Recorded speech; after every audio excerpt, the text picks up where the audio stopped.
নওজোয়ান ভাইদের কাছে আমার একটা বিশেষ অনুরোধ, উঠতি তরুণ নওজোয়ান আলেম যারা, আপনাদের কাছেও অনুরোধ, যিনি এতক্ষণ পর্যন্ত আলোচনা করলেন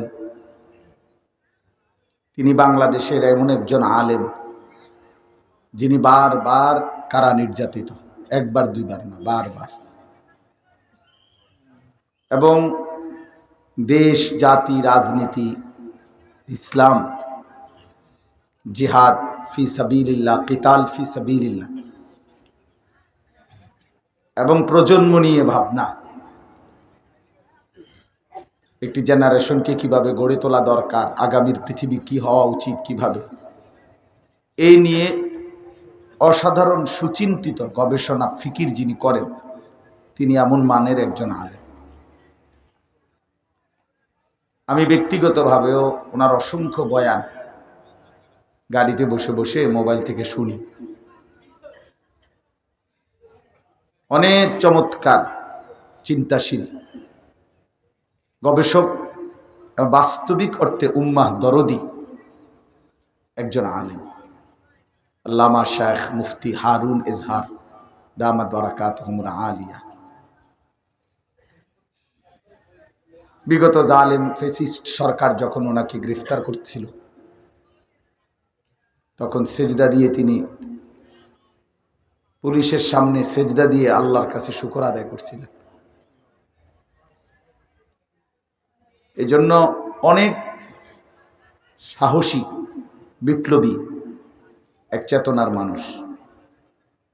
এজন্য আমার অনুরোধ রইল শুধু আজকের এই মাহফিলটা না, বরং ওনার বক্তব্য নতুন জেনারেশনের তরুণ কিশোর যুবক এদের খুব শোনা দরকার, বোঝা দরকার কি বলতে চায় হযরত, ওনার ফিকিরটা কি, চিন্তা চেতনাটা কি, এটা নিয়ে ভাবা উচিত, বোঝা উচিত। আমাদের প্রিয় রাহবার আল্লামা মামুনুল হক দামাত বারাকাতুহুমুল আলিয়া সর্বোচ্চ শক্তি দিয়ে উম্মতের জন্য কলিজা ছিঁড়ে তিনি বলে বেড়াচ্ছেন, কি বলতে চাচ্ছেন এটা বোঝা উচিত, এটা বোঝা উচিত। এজন্য আমি নওজোয়ান ভাইদের কাছে অনুরোধ, সারা পৃথিবীর পরিস্থিতি বুঝা, অনুধাবন করা এটা কিন্তু জরুরি, এটা খুব জরুরি। জামানার ভাষা বোঝা, পৃথিবীর ভাষা বুঝা, পৃথিবীতে কি হচ্ছে এখন, ইসলাম মুসলমানের আগামী দিনের জন্য কি হওয়া উচিত আমাদের, এই নিয়ে চিন্তা ভাবনা করা চিন্তাশীল কিশোর যুবক নওজোয়ান তাদের উচিত। যদি কিশোর তরুণ নওজোয়ানের ধাক্কায় জালেম পলায় তো এটাই প্রমাণ করে নওজোয়ানের ধাক্কায় কালেমার পতাকা উঠবে ইনশাআল্লাহ।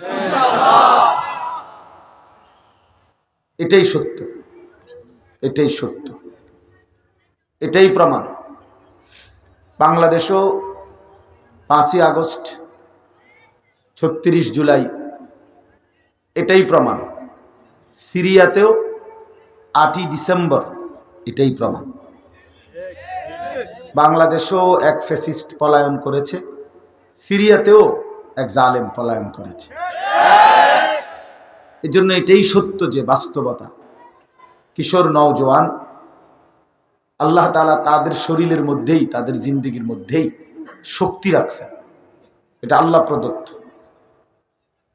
কোরআনুল কারীমের মধ্যে আছে, আল্লাহ তাআলা বলেন, আল্লাহুল্লাযী খালাকাকুম মিন দুফিন, আল্লাহই তোমাদেরকে সৃষ্টি করেছেন দুর্বল অবস্থায়। দুফ অর্থ দুর্বলতা। তাহলে মানুষের শিশুকাল যখন মানুষ জন্ম নেয় এই সময়টাকে আল্লাহ বলছেন দুর্বল অবস্থা। সুম্মা জাআলা মিন বাদি দুফিন কুওয়াতান, অতঃপর দুর্বল অবস্থার পরে দিয়েছেন শক্তি। আল্লাহ নিজে বলতেছেন কুওয়াতান মানে শক্তি। তাইলে বোঝা গেল যৌবন কালটা আল্লাহ তাআলা বানিয়েছেন শক্তি। সুম্মা জাআলা মিন বাদি কুওয়াতিন দুআফাও ওয়া শাইবা। আল্লাহ নিজেই বলতেছেন অতঃপর শক্তির পরে আবার দিয়েছেন দুর্বলতা এবং বৃদ্ধ অবস্থা। শাইবা মানে বৃদ্ধ। তো আল্লাহ তাআলা বলেন আমি তোমাদেরকে এই তিনটি অবস্থাতেই বানিয়েছি। ছোটবেলাটাও ছিল দুর্বল শিশুকাল, বৃদ্ধকালটাও শেষ বেলাটাও দুর্বল, মাঝখানের শুধু যৌবন কালটা, এটাই হচ্ছে শক্তি। কিছু করলে এই সময়, গড়লেও এই সময়, নষ্ট করলেও এই সময়, নিজেকে সাজিয়ে তুললেও এই সময়, নিজেকে বরবাদ করে দিলেও এই সময়। এই সময় এটা গুরুত্বপূর্ণ, এটাকে সময় কুওয়াতান বলা হয়েছে। হাদিসের মধ্যে আছে, তারিখে আছে, ইসলামের ইতিহাসে আমাদের প্রিয় নবী সাল্লাল্লাহু আলাইহি ওয়াসাল্লাম উহুদের যুদ্ধের দিন, আমরা সবাই জানি এই যুদ্ধের নাম। এই হাতের যেই মোবাইলগুলো, এগুলো নামায় ফেলেন ভালো হবে। প্রিয় ভাই, হাতে যাদের মোবাইল রেকর্ডের জন্য ধরে রাখছেন, এটা নামান।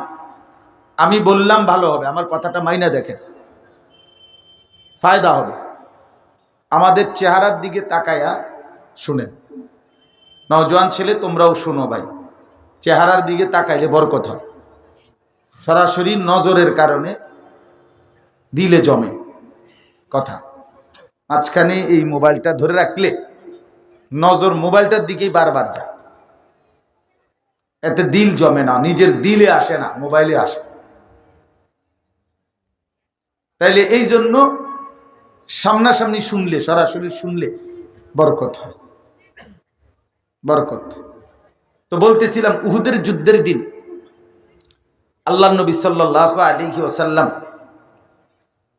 আমরা সবাই এই যুদ্ধের নাম জানি। 700 সাহাবী নবীজির সাথে ছিলেন, আর কাফের ছিলেন 3000।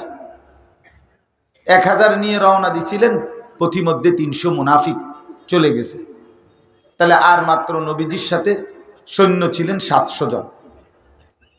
এই যুদ্ধটা যখন শুরু করে, শুরুর মুহূর্তে আল্লাহ নবী সাল্লাল্লাহু আলাইহি ওয়াসাল্লাম সর্বপ্রথম উহুদের যুদ্ধের দিন একজন নওজোয়ান সাহাবীকে আল্লাহ নবী প্রথম বলছে, দুশমনের দিকে প্রথম তীর তুমি মারো, প্রথম তীর তুমি ছোড়ো। এই সাহাবী নওজোয়ান, মাত্র 17 কিংবা 18 বছর ওনার বয়স ছিল। ওনার নাম হলো সাদ ইবনে আবি ওয়াক্কাস রাদিয়াল্লাহু তাআলা আনহু। বেহেশতের সুসংবাদ প্রাপ্ত সাহাবীদের একজন এই সাদ।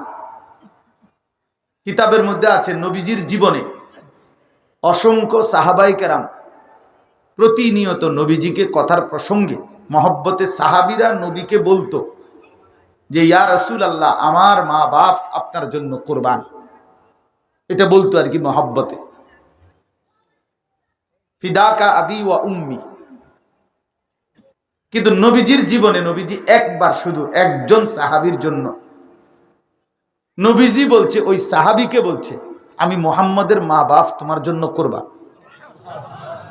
এটা নবী একবারই বলছে শুধু, আর সেটা হলো এই নওজোয়ান সাহাবী সাদের জন্য,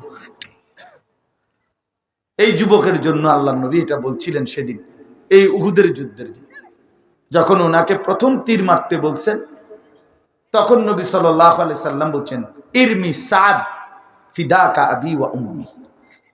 সাদ, দুশমনের মোকাবেলায় তুমি তীর ছোড়ো, আমি মুহাম্মাদের মা বাপ তোমার জন্য কুরবান হোক। যুবকের জন্য আল্লাহ রাসূল বলছে, আমার মা বাপ তোমার জন্য কুরবান। এই নওজোয়ানের কদর আল্লাহ নবী সাল্লাল্লাহু আলাইহি সাল্লাম বর্ণনা করেছেন। নবী সাল্লাল্লাহু আলাইহি সাল্লাম বলছেন, উসিরতু বিশ-শাবাব, যৌবন যুবকদের দ্বারা আমাকে নবুয়তের কাজে সাহায্য করা হয়েছে, মানে আল্লাহ তাআলা সাহায্য করেছেন। কোরআনুল কারীমের মধ্যে আছে যুবকদের কাহিনী। নবীজির কাছে মক্কার কুরাইশরা শুনতে চেয়েছিল 7 জন যুবকের কাহিনী। আল্লাহ তাআলা নিজে আরশে আজিম থেকে জিবরাইল পাঠিয়ে বললেন, বন্ধু গল্পটা, যুবকদের কাহিনীটা আমি বলি, আপনি শুনেন। নাহনু নাকুসসু আলাইকা নাবাআহুম, এদের গল্প আমি বলি। ইন্নাহুম ফিতিয়াতুন, এরা ছিল যুবক। এই আল্লাহ কথা শুরু করছে, গল্পের শুরু। ইন্নাহুম ফিতিয়াতুন, তারা ছিল কতিপয় যুবক, 7 জন। আমানু বিরব্বিহিম, যারা তাদের রব আল্লাহর উপরে ঈমান এনেছিল পুরা জাতির মোকাবেলায়। একটি দেশ, পুরা জনগোষ্ঠী, বাদশাহ, জনগণ সবাই মূর্তি পূজা, সবাই কুফরিতে লিপ্ত, সবাই শিরিক করে, মূর্তির পূজা করে, মূর্তির পায়ে নিজেদের প্রাণী জবাই করে উৎসর্গ করে।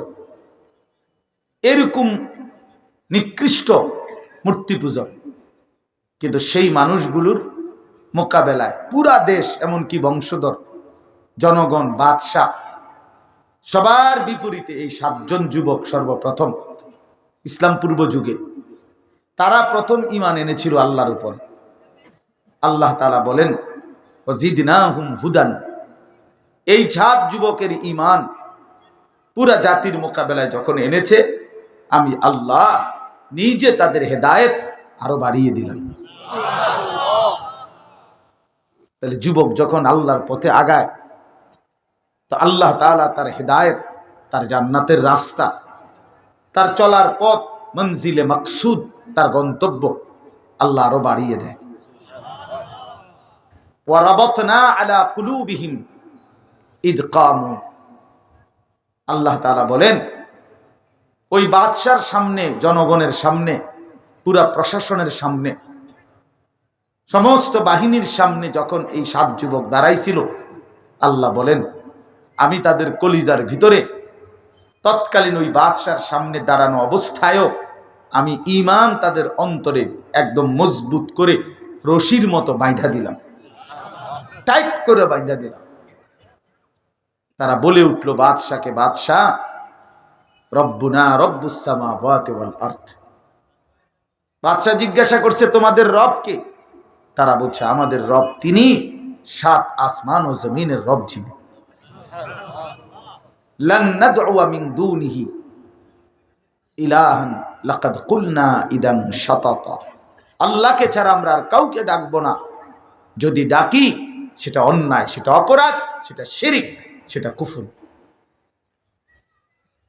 তো প্রিয় ভাই নওজোয়ান, আমি হুজুরের বক্তব্যের কারণে বলতেছি, আমার ইসলাম আমার ভাবা উচিত, আমার নিজের আত্মপরিচয় আমার ভাবা উচিত।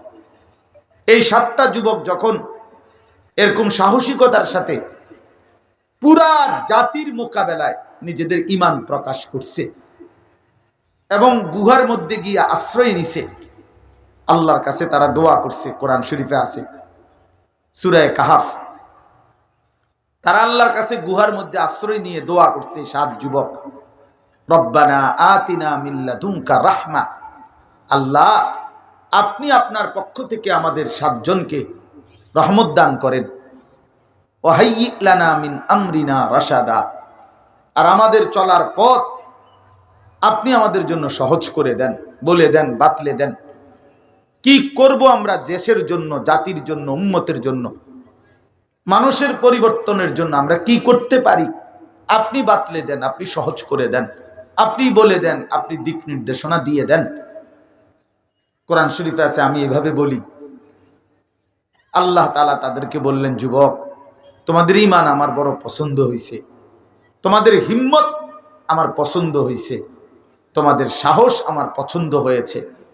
তোমরা ঈমানের জন্য ঘর ছেড়ে দিলা, মা বাপ ছেড়ে দিলা, গোটা বংশ ছেড়ে দিলা, গোটা দেশ ছেড়ে দিলা, জাতি ছেড়ে দিলা, কত কিছু কোরবানি করে এক অনির্দিষ্ট গন্তব্যের পথে তোমরা এসে গুহায় আশ্রয় নিলা, আগামীর মঞ্জিল তোমাদের জানা নাই। এরকম একটি হিম্মত যে তোমরা সাহস করলা আমি আল্লাহর জন্য, ঈমানের জন্য, যাও তোমরা একটু ঘুমাও, তোমাদের পক্ষ হয়ে আমি আল্লাহ গোটা জাতির সংশোধনের কাজ আমি করে দেব। আল্লাহ তাআলা বলেন ফাদরাবনা আলা আযানিহিম ফিল কাহফি সিনিনা আদাদা, আমি আল্লাহই তাদের কানে, তাদের চোখে লম্বা সময়ের জন্য ঘুম পাড়ায় দিলাম। 309 বছর ছেলেগুলো ঘুমায় রয়েছে, 390 বছর। ওয়ালাবিথু ফি কাহফিহিম 300 ওয়াজদাদু 9। 309 বছর একটানা আল্লাহ তাআলা তাদেরকে ঘুম পাড়ায় রাখছে। তাদের শরীর পচে নাই, গলে নাই। স্বাভাবিক মানুষ ঘুমের থেকে যেরকম ডান বাম কাইত হয়, আর এরকম কাইত হইছে,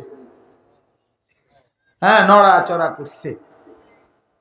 তো 309 বছর পরে আমি সংক্ষেপে বললাম, আল্লাহ তাআলা তাদেরকে সুম্মা বাআসনাহুম, মানে তাদেরকে ঘুম থেকে জাগাইলেন। জাগাইয়া আল্লাহই যেন বললেন, চলো এবার মহল্লায় গিয়া হাঁটো, যাও এলাকায় যাও, গিয়া দেখবা তোমার দেশের জনগণ সমস্ত মানুষ তারাও ইমানদার, বাদশাও ইমানদার। এবং সত্যি সত্যি যুবকরা বাইর হইয়া দেখছে পুরা জাতি ইমানদার, জাতির বাদশা যিনি তিনিও ইমানদার। প্রিয় বন্ধু, এই জন্য এতটুকু দিল দিয়ে আমি অনুরোধ করলাম হুজুরের বক্তব্যের কারণে, তুমি যদি না আগাও ইসলামের জন্য আগাবে কে?